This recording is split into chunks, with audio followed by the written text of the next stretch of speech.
Class সেভেনের ইতিহাসে আজ আমরা প্রথম পড়ব ইতিহাসের ধারণা। ফার্স্ট চ্যাপ্টারের নাম ইতিহাসের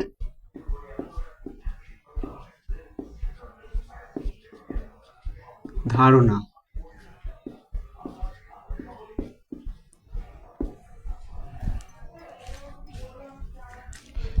আমরা ইতিহাসটা কেন আমরা পড়ব, তার কারণ হচ্ছে আজ থেকে হাজার হাজার বছর ঘটে যাওয়া যে সমস্ত ঘটনাগুলি, যেমন ভারতে বিভিন্ন সম্রাটরা সাম্রাজ্য বিস্তার করেছে, তাদের যে সাম্রাজ্য বিস্তার যেটা করেছে সেই সম্পর্কে হাজার হাজার বছরের আগেকার ঘটনাগুলো আমরা জানব ইতিহাস পড়ার মাধ্যমে। এবং অতীতে ঘটে যাওয়া যে সমস্ত ঘটনাগুলি সেইগুলো যাতে পুনরাবৃত্তি না ঘটে, সেটার জন্য আমরা ইতিহাসটা পড়ব। আর ফার্স্ট এই চ্যাপ্টারে ইতিহাসের ধারণায় আমরা পড়ব 4টে টপিকের উপরে আমরা পড়ব ইতিহাসের ধারণা। ফার্স্ট টপিক হচ্ছে ইতিহাসের গল্প স্বল্প।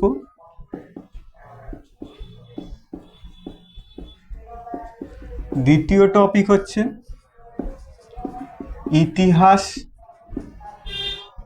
ইতিহাসের জানার রকম ফের। এর মাধ্যমে সবচেয়ে জানবো আমরা ইন্টারেস্টিং টপিক, যে আমাদের ভারতবর্ষ কিভাবে নামকরণ হলো, হিন্দ কিভাবে নামকরণ হলো, হিন্দুস্তান কিভাবে নামকরণ হলো, এবং শেষে ইন্ডিয়া কিভাবে নামকরণ হলো। এই দ্বিতীয় টপিকে আমরা সেটা জানবো। আর তৃতীয় টপিক আছে ইতিহাসের গুণভাগ।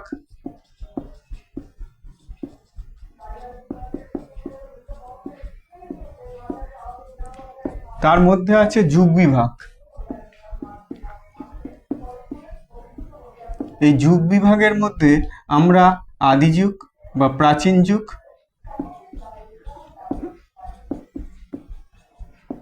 মধ্যযুগ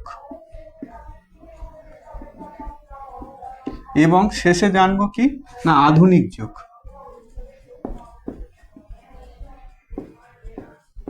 এবং 4 নম্বর যে টপিকটা আছে ফার্স্ট চ্যাপ্টারে, সেটা আছে ইতিহাসের গোয়েন্দা।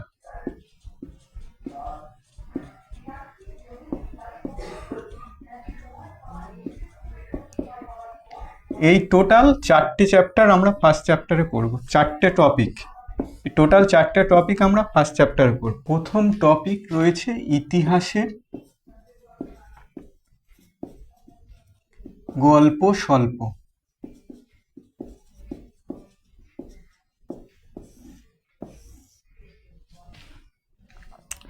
এখানে ইতিহাস হচ্ছে কি না অতীতের কোনো ঘটনাকে আমরা যখন পড়ি তখন সেটা কি হচ্ছে ইতিহাস, তাই তো।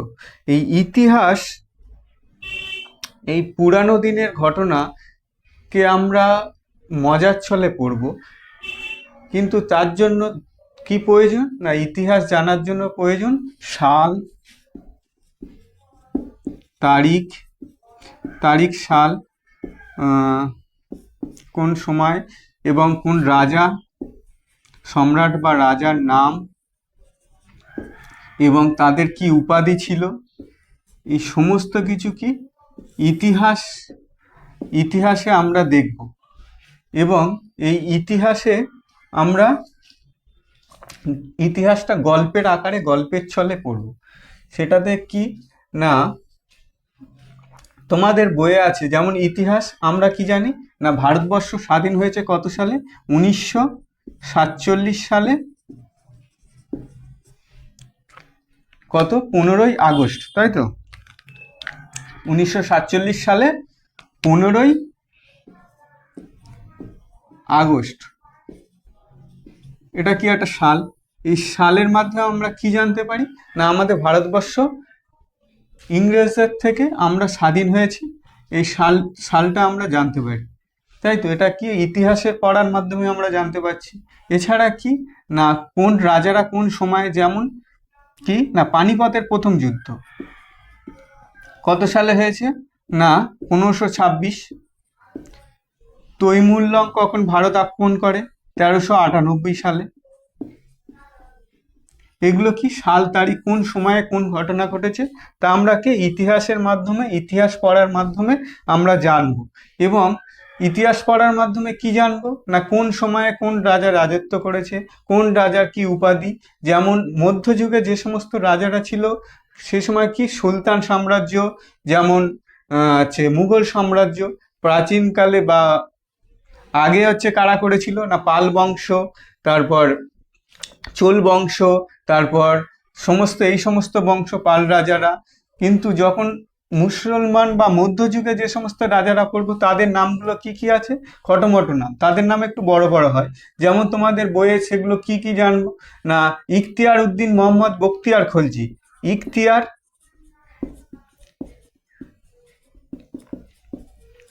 উদ্দিন মোহাম্মদ বখতিয়ার খলজি, এরকম বড় বড় নাম পাবো। এবং বিভিন্ন উপাধি, যেমন এক একটা রাজার এক এক রকম উপাধি থাকতো, সেই উপাধিগুলো কি কি কি কি সেই উপাধিগুলো যেমন গঙ্গাই কোন্ড চোল, গঙ্গাই কোন্ড চোল, এটা কোন রাজার উপাধি না প্রথম রাজেন্দ্র চোল, প্রথম রাজেন্দ্র চোল। এটা চোল বংশের একজন রাজা ছিল, চোল বংশের একজন রাজা ছিল, তার উপাধি ছিল গঙ্গাই কোন্ড চোল। এবং তোমরা পাবে কি সকলোত্তর পথনাথ, এটা কার উপাধি? সকলোত্তর পথনাথ এটা হচ্ছে কার না এটা হর্ষবর্ধনের উপাধি, হর্ষবর্ধনের উপাধি। এই রকম রাজাদের উপাধি সমস্ত কিছু আমরা কি জানবো না ইতিহাস পড়ার মাধ্যমে। এবং বড় বড় রাজা মধ্যযুগে এবং ছোট ছোট প্রাচীন যুগে যে সমস্ত রাজারা ছিল তাদের নাম ছোট ছোট, যেমন পাল বংশে গোপাল, ধর্মপাল, তারপর দেবপাল, তারপর এদিকে রয়েছে সমস্ত এদের নামগুলো সব কি ছোট ছোট, হর্ষবর্ধন। কিন্তু যখনই তুমি মধ্যযুগে যখনই আসছে তখনই রাজাদের নামগুলো একটু, সুলতানদের নামগুলো একটু বড় বড় ছিল। এ সমস্ত কিছু কি জানবো না আমরা এই ইতিহাস পড়ার মাধ্যমে আমরা জানতে পারবো। এরপর কি জানবো ইতিহাসের উপাদান, ইতিহাসের উপাদান। ইতিহাসের উপাদান কোনগুলি না ঐতিহাসিকগণ বা প্রত্নতাত্ত্বিক, যারা মাটি খুঁড়ে বিভিন্ন আগেকার দিনের জিনিসপত্র মাটি খুঁড়ে যেগুলো পায় প্রত্নতাত্ত্বিকরা সেগুলো মাটি খুঁড়ে বের করে আনে এবং সেই জিনিসপত্রগুলো পরীক্ষা নিরীক্ষা করার পরে সেই জিনিসপত্র থেকে আমরা সাল তারিখ ইত্যাদির মাধ্যমে সেগুলো পরীক্ষা নিরীক্ষা করে জানতে পারি কোন সময় কোন রাজার সেই সমস্ত মুদ্রা বা লিপিগুলো, সেই ইতিহাসের উপাদান যেগুলো খুঁজে বের করে আনছি মাটির তলা থেকে বা ধ্বংসাবশেষ থেকে, সেই উপাদানগুলো ঐতিহাসিকরা যারা গবেষণা করছে তারাও ইতিহাস সম্বন্ধে সেই ঐতিহাসিকরা বিভিন্ন ভাগে ভাগ করেছে। সেই ভাগগুলি কি কি না একটা হচ্ছে লেখ, আর একটা রয়েছে কি না একটা লেখ, আর একটা রয়েছে মুদ্রা, তারপরে রয়েছে কি না লিখিত উপাদান।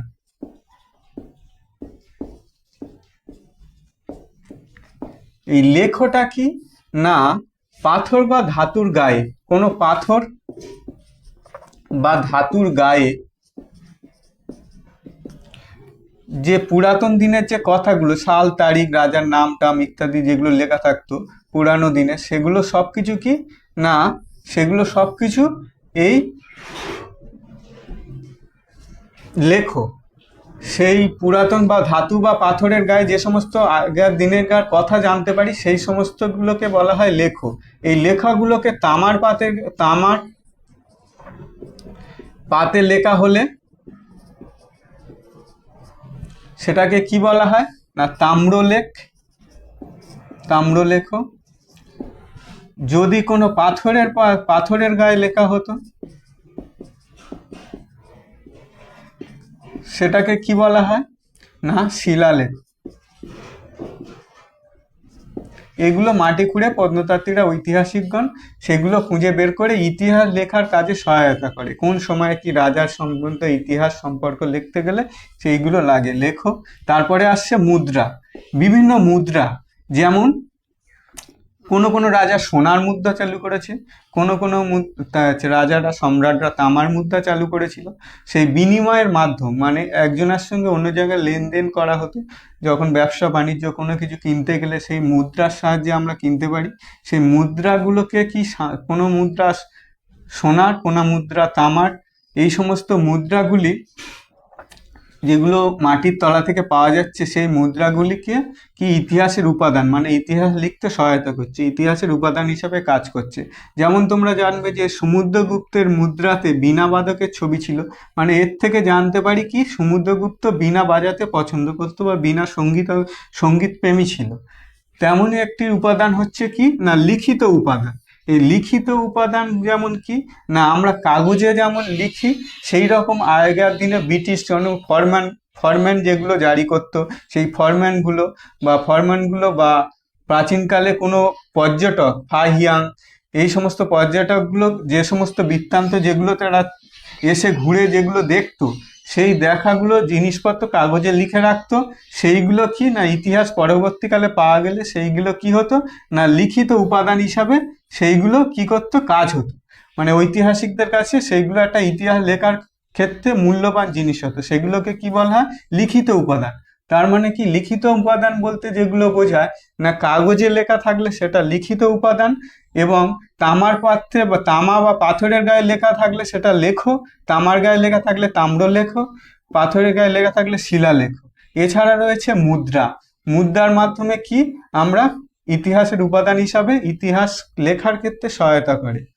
এই গেল কি ইতিহাসের উপাদান। এরপর আমরা জানবো ইতিহাস জানার রকম ফের। অর্থাৎ আমরা কি জেনেছি, ইতিহাস যে পুরাতন দিনের যে উপাদানগুলো, সেই উপাদানগুলো বাড়ি ঘর, মুদ্রা, লিখিত উপাদান, লেখো, যা কিছু পাওয়া যায় সেগুলোকে ইতিহাস লিখতে সহায়তা করে। এই সমস্ত বিষয়গুলোর মাধ্যমে ইতিহাস উপাদান হিসাবে বা ঐতিহাসিকদের কাছে মূল্যবান জিনিস, এর মাধ্যমে কি ইতিহাস আমরা ইতিহাস সেইগুলো জিনিসের মাটি খুঁড়ে বার করার ফলে সেগুলো থেকে যে তথ্যগুলো পাই তার মাধ্যমে কি ইতিহাস লেখা হয়, তার মাধ্যমে আমরা ইতিহাস জানতে পারি। এরপর আসছে কি না জনপথ। এই জনপথটা কি, জন কথার অর্থ হচ্ছে জনপথ, জন কথার অর্থ উপজাতি, আর পথ কথার অর্থ পা। এখনকার দিনে কি হয় না ভারতবর্ষের বাইরে পাকিস্তান, বাংলাদেশ, চীন, এই সমস্ত মানুষজন সেই দেশ থেকে মানুষজন যখন ভারতে আসতো, সেগুলোকে কি বলা হয়, এখন বিদেশি বলা হয়, বিদেশ থেকে আসে বা পরদেশি বলা হয়। কিন্তু প্রাচীনকালে কি হতো না প্রাচীনকালে ছোট ছোট জনগোষ্ঠী, উপজাতি বা ছোট ছোট দু চারটে ঘর করে এক একটা জায়গা, ভারতবর্ষের ভিতরে এক একটা জায়গা ছোট দু চারটে ঘর মিলে কি হতো না জনপদ হতো। সেই জনপদগুলো কি হতো, দু চারটে ঘর, 10-12টা ঘর মিলে একটা জনপদ হতো। এখানে একটা জনপদ থাকতো, অনেক দূরবর্তীকালে আর একটা জনপদ হতো। এই জনপদের মানুষ যখন এই জনপদে যেত সেটাকে কি বলা হতো, পরদেশি বা বিদেশি বলা হতো।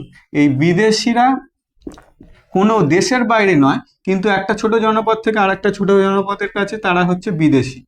এই সমস্ত তারা পরদেশি বা বিদেশি হিসাবে তাদের কাছে ছিল। এবার আমরা জানবো মোস্ট ইন্টারেস্টিং টপিক, সেটা হচ্ছে কি না হিন্দুস্তান,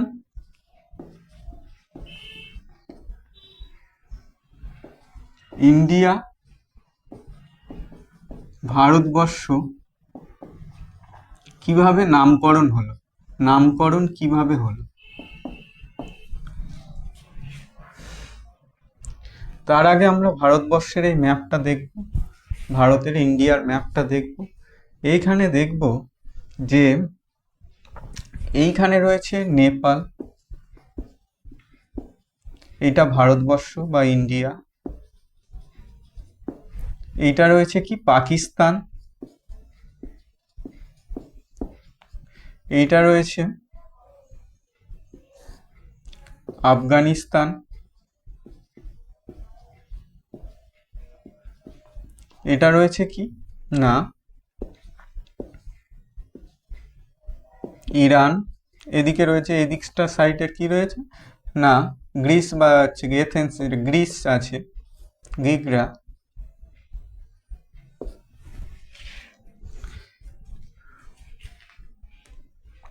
প্রাচীনকালে যখন কি হতো না, ভারতবর্ষ ছিল প্রচুর ধনসম্পদ পরিপূর্ণ, তখন কি ছিল না এদিকে ছিল বঙ্গোপসাগর,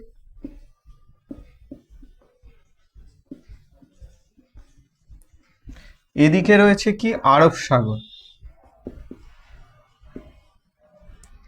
এদিকে বঙ্গোপসাগর, এদিকে আরব সাগর রয়েছে, এইখানে রয়েছে নেপাল, এইখানে রয়েছে হিমালয় পর্বত, এইখানে রয়েছে হিমালয় পর্বত। তাই ভারতবর্ষ কি ছিল না চারিদিক থেকে, এদিকে বন জঙ্গল ছিল, জঙ্গল বিভিন্ন অরুণাচল প্রদেশ টদেশ বিভিন্ন রাজ্যগুলো রয়েছে, জঙ্গল ঘন জঙ্গল ছিল, এদিকে রয়েছে বঙ্গোপসাগর, এদিকে আরব সাগর, এদিকে প্রচন্ড কি জলভাগ রয়েছে। তাই যখন বহিঃশত্রুরা অন্যান্য দেশ থেকে যখন, তখন কি ছিল না পাকিস্তান, এই সমস্ত কিছু পাকিস্তান বাংলাদেশ সমস্ত কিছু কি ভারতবর্ষের মধ্যে ছিল।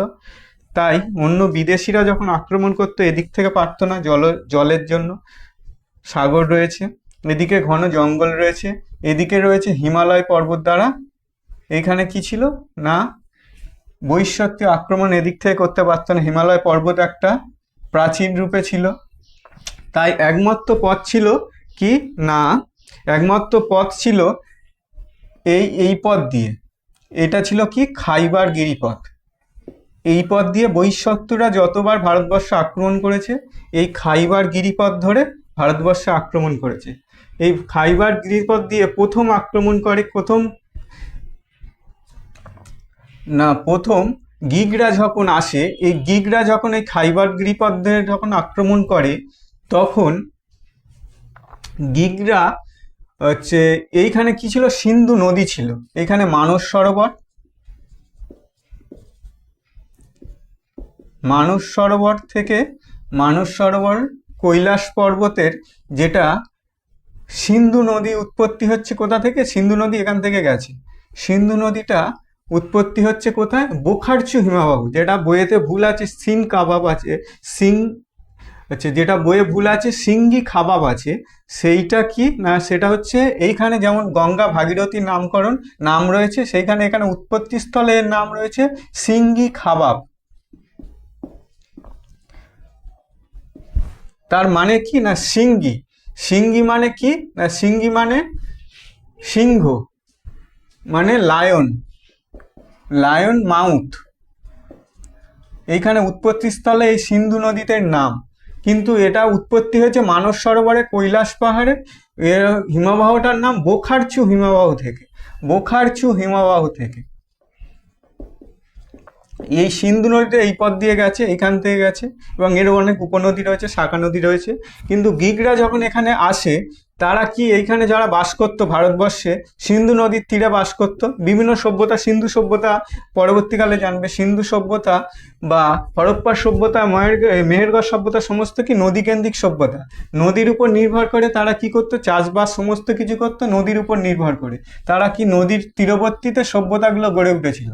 এই সিন্ধু সভ্যতা তারা কি করতো, প্রথমটা গ্রিকরা যখন ভারতবর্ষে আক্রমণ করে, গ্রিকরা ভারতবর্ষে যখন আক্রমণ করে, তখন কি না গ্রিকরা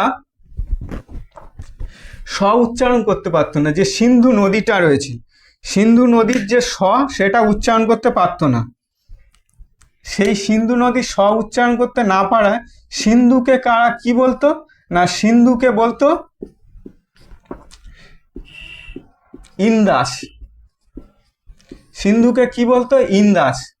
সেই ইন্দাস সভ্যতা তারা কি বলতো, যে এই তীরবর্তীতে সিন্ধু দন্তেস্ব তারা উচ্চারণ করতে পারতো না, দন্তেস্ব উচ্চারণ করতে পারতো না, তারা বলতো কি ইন্দাস। এই ইন্দাস থেকে তারা বলতে ইন্দাস সভ্যতা, এবং পরবর্তীকালে ব্রিটিশরা নাম দিয়েছিল ইন্দাস থেকে ইন্ডিয়া, ইন্দাস থেকে কি নামকরণ করলো? ব্রিটিশরা ইন্ডিয়া নামকরণ করেছিল। কিন্তু প্রাচীনে এই গ্রিকরা প্রথম যখন আসে তখন তারা দন্তস্ব উচ্চারণ করতে পারতো না। সিন্ধু নদীর তীরবর্তী এই সমস্ত জায়গা সভ্যতা গড়ে উঠেছিল সেগুলো কি ছিল না, সেগুলো উচ্চারণ করতে না পারায় সিন্ধুকে বলতো ইন্দাস। সেই ইন্দাস থেকে ব্রিটিশরা পরবর্তীকালে নামকরণ করেছিল কি না, ইন্ডিয়া। এই ইন্ডিয়া নামকরণটি, ইন্ডিয়াটি প্রথম পাই আমরা কোথায় না, ইন্ডিয়াটি প্রথম পাওয়া যায় ইতিহাসের জনক হেরোডটাস ইন্ডিয়া নামকরণটি প্রথম তার বইয়ে ব্যবহার করেছিলেন এই ইন্ডিয়া নামটি ইন্ডিয়া নামটি। এরপর আমরা জানব কি না, আরবরা, এইখানে আছে কি আরব কান্ট্রি। এই আরবরা পরবর্তীকালে ভারতে যখন আক্রমণ করে, ভারতে আসে, তখন কি করে না, তখন আরবরা দন্তেশ্বকে কি উচ্চারণ করতো? দন্তেশ্বকে উচ্চারণ করতো। তাহলে সিন্ধুর তারা কি বলতো? সিন্ধুকে বলতো হিদুস। কারা না, এই আরবরা সিন্ধুকে শকে উচ্চারণ করতো, তাই জন্য তাকে সিন্ধুকে কি বলতো? হিদুস। এই হিদুস থেকে তারা কি নামকরণ হয় পরবর্তীকালে নামকরণ করে কি না, হিন্দুস্তান। তারা কি বলতো না, হিন্দুস্তান নামকরণ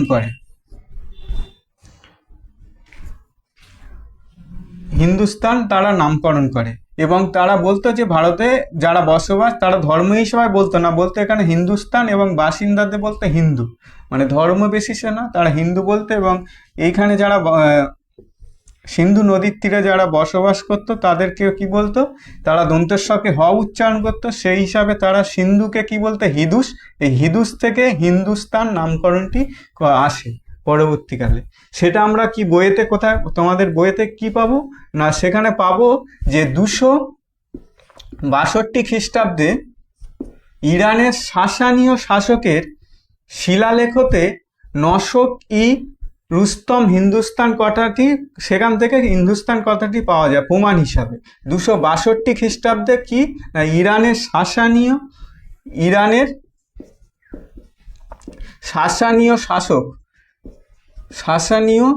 শাসকের শিলালেখতে, সেটা কি শিলালেখন নাম কি, শিলাতে যে লেখা হতো সেই শিলালেখর নাম কি না, নসক-ই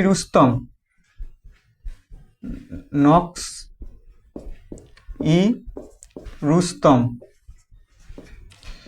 এই যে এখান থেকে কি পাই না, হিন্দুস্তান কথাটি পাই। এবং 10ম শতকে অজ্ঞাত নামক এক লেখক রচিত হুদুদ আল আলম গ্রন্থে হিন্দুস্তান কথাটি পাই। কত শতকে না, 10ম শতকে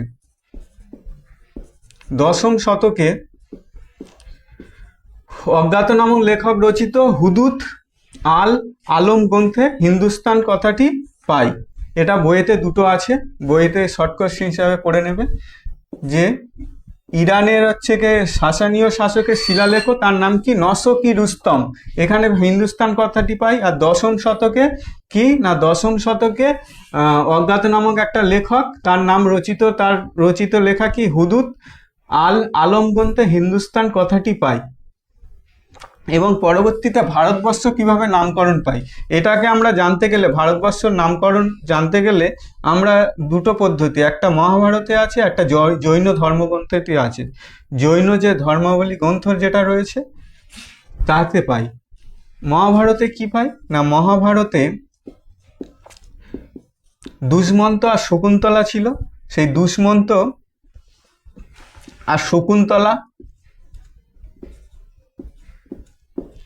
তাদের হচ্ছে পুত্র কে ছিল না, ভরত ছিল।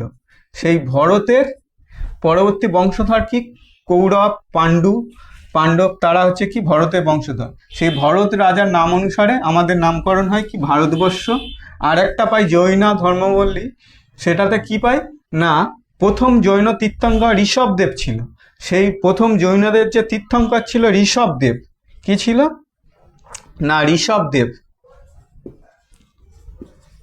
তার যে পুত্র ছিল সে ছিল কে না ভরত ছিল। তার নাম অনুসারে কি হয়েছে না ভারতবর্ষ নামকরণটি হয়। এরপর আমরা জানবো কি পরের টপিক ইতিহাসে গুণ ভাগ। আমরা যেমন একটা সারা দিনকে 24 ঘন্টা হিসাবে ভাগ করি, তেমনি 24 ঘন্টা কেমন ভাবে ভাগ করি না ঘন্টা, মিনিট, সেকেন্ড। তেমনি ঐতিহাসিকগণরা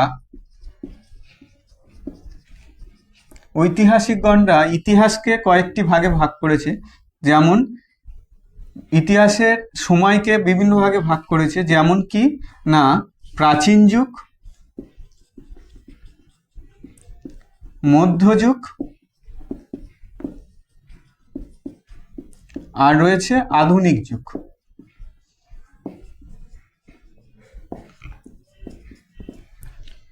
এই প্রাচীন যুগ কাকে না একদম গুহা মানব থেকে জঙ্গলে যখন কাটাতো তখন থেকে 1206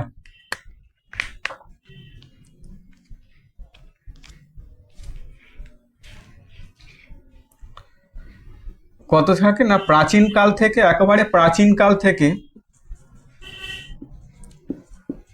কত না 1206 খ্রিস্টাব্দে পর্যন্ত। এই 1206 খ্রিস্টাব্দ কি হয়েছিল না কুতুবউদ্দিন আইবক দাস বংশ প্রতিষ্ঠা করেছিল। এই 1206 তারপর থেকে কি ইসলাম সাম্রাজ্য বিস্তার লাভ করে, সুলতান সাম্রাজ্য, মোগল সাম্রাজ্য। পরবর্তীকালে যে সময়টা সেটা মধ্যযুগ।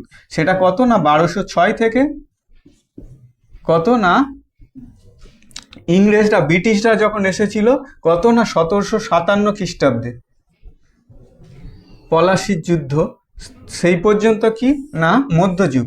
পুরো ইসলাম সাম্রাজ্য বিস্তার, সুলতান সাম্রাজ্য, মুঘল সাম্রাজ্য, সমস্ত কিছু মধ্যযুগ। আর প্রাচীনকাল থেকে 1206 এটা কি না প্রাচীন যুগ। আর আধুনিক যুগ হচ্ছে 1757 খ্রিস্টাব্দে থেকে বর্তমান পর্যন্ত কি না আধুনিক যুগ হিসাবে আমরা ঐতিহাসিকরা ভাগ করেছেন। এই মধ্যযুগকে ঐতিহাসিকরা কি বলেছেন অন্ধকারময় যুগ। কারণ এখানে ইসলাম সাম্রাজ্য তখন বিস্তার লাভ করেছে ভারতবর্ষে, তখন তাদের মত হিসাবে ততটা উন্নতি লাভ করেনি, সেই জন্য লুটপাট সমস্ত কিছু হয়েছিল। সেই জন্য কি হয়েছে না এটাকে কি বলা হয় মধ্য যুগকে অন্ধকারময় যুগ বলা হয়।